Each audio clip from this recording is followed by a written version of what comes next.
અધ્યાય 5 શ્લોક 7 જે વ્યક્તિ કર્મ માર્ગમાં સમર્પિત છે, જેનું મન શુદ્ધ છે, જેને આત્મ સાક્ષાત્કાર થયો છે, જેણે પોતાની ઇન્દ્રિયોને વશમાં કરી છે, જે પોતાના દૈવી અસ્તિત્વને બધા જીવોમાં એ જ આત્મા તરીકે અનુભવે છે, ભલે તે કાર્ય કરતો હોય તો તે દૂષિત નથી.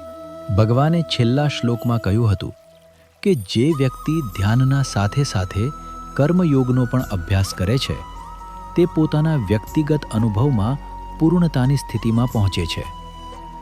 આ શ્લોકમાં ભગવાન આંતરિક ક્રાંતિની સ્થિતિનો તર્ક આપી રહ્યા છે.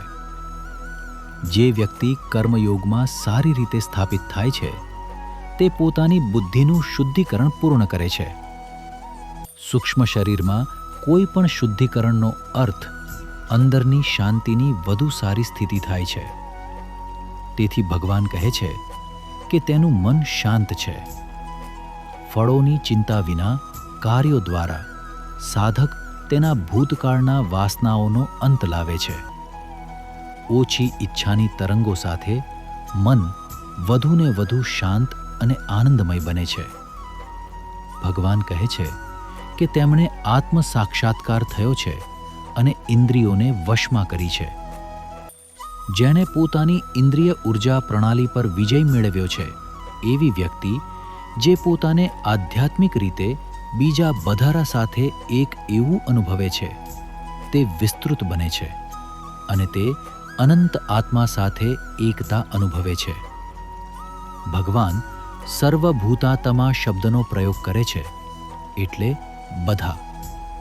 જ્યારે કર્મયોગ દ્વારા કોઈ વ્યક્તિ માનસિક અને બૌદ્ધિક સ્તરે આંતરિક શાંતિ પ્રાપ્ત કરે છે, ત્યારે તેને ઈચ્છાઓને નકારવું અથવા રોકવું સહેલું થઈ જાય છે અને તેના માટે ઇન્દ્રિયોને નિયંત્રિત કરવું અને માર્ગદર્શન આપવું એ બાળકની રમત બની જાય છે. આ રીતે જ્યારે યોગીને તેના શરીર, મન અને બુદ્ધિ પર નિયંત્રણ મળે છે, ત્યારે તે ઉચ્ચ ધ્યાન માટે શ્રેષ્ઠ રીતે યોગ્ય બને છે. જ્ઞાનમાં તે એવી કુદરતી સ્થિતિમાં આવે છે જ્યાં એના દૈવી અસ્તિત્વની પુનઃશોધ તાત્કાલિક અને સંપૂર્ણ થાય છે.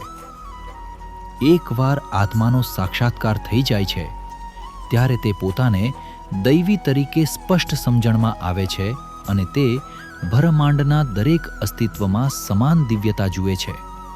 તેને દરેક જગ્યાએ દિવ્યતા સિવાય બીજું કંઈ દેખાતું જ નથી.